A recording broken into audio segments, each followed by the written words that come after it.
L'espace extra-atmosphérique a toujours été une source d'immense fascination pour les terriens. Il existe une centaine de milliards de galaxies, voire plus, dans l'univers. Alors qu'une énorme partie de l'espace reste inexplorée, la science et les progrès technologiques nous ont permis de jeter un coup d'œil dans l'univers infini et d'être intrigués par son immensité et son caractère unique. L'une de ces innovations est le célèbre télescope James Webb, qui a élargi nos horizons dans une large mesure. Le télescope James Webb est le fruit d'une collaboration entre la NASA, l'ESA et l'ASC. Lancé dans l'espace en décembre 2021, il s'est avéré être une percée importante dans les domaines de la science, de l'espace, de la technologie et de l'astronomie. Le télescope James Webb vise principalement à trouver les premières galaxies formées dans l'univers ancien et à voir les étoiles développer des systèmes planétaires. Jusqu'à présent, le télescope a permis de faire certaines découvertes les plus fascinantes qui soient. Le James Webb a découvert une exoplanète, une nébuleuse et bien plus encore. Les images du télescope James Webb sont vraiment envoûtantes et nous donnent une toute nouvelle perspective de l'univers gigantesque. Ce télescope change notre façon de voir l'univers, en donnant tort à certaines croyances de longue date et raison à certaines théories moins crédibles. Par exemple, de nombreuses spéculations concernant la théorie du Big Bang circulent sur Internet depuis un certain temps. Les sceptiques sont convaincus que les découvertes du télescope James Webb ont démystifié la théorie du Big Bang. Cependant, plusieurs instituts et experts réputés ne sont pas d'accord. Le télescope James Webb a récemment capturé des photos de Jupiter comme on ne l'avait jamais vu auparavant. Et les scientifiques ont détecté pour la première fois quelque chose d'énorme se produisant sur cette planète. Rejoignez-nous dans cette expédition spatiale pour découvrir la nouvelle découverte du télescope James Webb sur Jupiter. Jupiter est la 5e planète en orbite autour du Soleil et la plus grosse du système solaire. Sa masse est plus de 2 fois supérieure à celle de toutes les autres planètes réunies et représente un peu moins d'un millième de la masse solaire. Jupiter s'étend sur 61,42 milliards de kilomètres carrés et son rayon est de 69 911 kilomètres. Cette planète gigantesque est 11 fois plus grande que la Terre. On estime qu'elle a 4,6 milliards d'années et qu'elle se trouve à près de 597 millions de kilomètres de la Terre. Jupiter a une gravité plus forte de 24,79 mètres par seconde carrée, soit plus du double de celle de la Terre. La composition de Jupiter est très proche de celle du Soleil. Elle comprend principalement de l'hydrogène et de l'hélium. La température et la pression accrue dans l'atmosphère profonde compriment l'hydrogène gazeux en liquide, faisant de Jupiter un océan géant dans le système solaire. Jupiter est entouré de 4 anneaux résultant des particules de poussière et de minuscules météores qui se sont accumulés sur son orbite au fil du temps. Jupiter était déjà assez captivant en soi.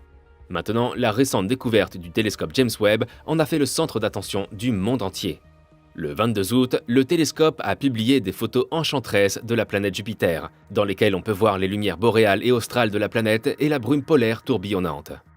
Un cliché grand angle spectaculaire montre les faibles anneaux qui entourent la planète, et 2 petites lunes sur un fond étincelant de galaxies.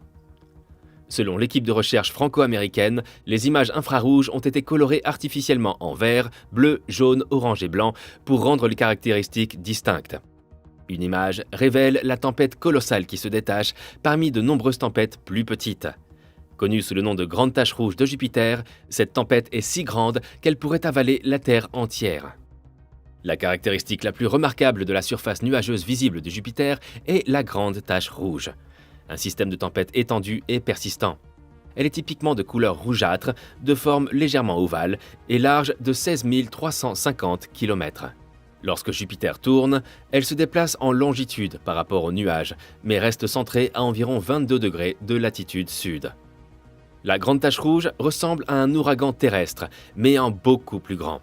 La Grande Tache Rouge sur Jupiter est 2 fois plus étendue que la planète Terre. Au sein de cette tempête, les vents peuvent atteindre des rafales de 430 km/h. La Grande Tache Rouge a été observée pour la première fois en 1831, d'après un dessin de l'emplacement de la tache dans le creux par l'astronome allemand Samuel Heinrich Schwabe. Depuis que l'astronome américain Karl Walter Pritchett a décrit pour la première fois la Grande Tache Rouge en 1878, on n'a cessé de l'observer depuis. Il pourrait s'agir de la même tempête que la tache permanente que l'astronome italien Gian Domenico Cassini a observée pour la première fois en 1665 et pour la dernière fois en 1713. Les vaisseaux spatiaux Voyager et Galileo ont effectué des observations et des mesures approfondies. Sa couleur peut varier du rouge saumon au gris lorsqu'elle est observée par des télescopes depuis la Terre, où il peut être difficile de la distinguer des ceintures de nuages environnantes. Les images haute résolution de James Webb ont montré que la couche nuageuse rosée de l'élément pouvait parfois être recouverte de nuages blancs de haute altitude, donnant l'apparence de gris depuis la Terre. La longueur de la tache était d'environ 48 000 km à la fin du 19e siècle, et elle n'a cessé de diminuer depuis. Le site mesurait 23 000 km de long lorsqu'il a été mesuré par la sonde Voyager en 1979.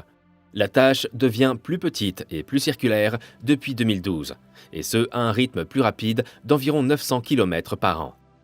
Selon la météorologie, la Grande Tache Rouge est un centre de haute pression situé dans l'hémisphère sud de la planète et doté d'un système de circulation anticyclonique.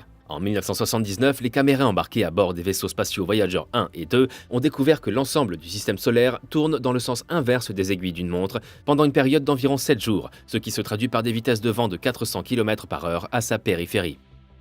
Des substances inconnues, dont des matières organiques, des composés de soufre et de phosphore, des décharges de foudre et des réactions photochimiques à haute altitude, ont toutes été proposées comme source potentielle de la couleur rouge. Les principales couches de nuages de Jupiter sont bien connues au-dessus de la Grande Tache Rouge. La planète est très probablement fluide dans son ensemble, et la Grande Tache Rouge n'est ancrée à aucune caractéristique distincte de la surface de la planète. Il est plus probable qu'elle ait la taille d'un ouragan massif, alimenté par la condensation de l'ammoniac, de l'eau ou des deux à des niveaux inférieurs de l'atmosphère de Jupiter. L'énergie peut également provenir des courants rapides situés de part et d'autre du cyclone ou des petits tourbillons qui fusionnent avec lui. Sa taille énorme contribue sans doute à sa remarquable longévité.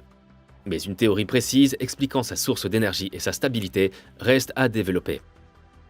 L'astronome planétaire Imke de Pater de l'Université de Californie, qui a dirigé les observations, a déclaré « Nous n'avons jamais vu Jupiter comme ça.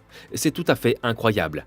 Thierry Fouché, professeur de l'Observatoire à Paris, a travaillé avec Pater sur les observations dans le cadre d'une collaboration internationale pour le programme scientifique Early Release de Webb.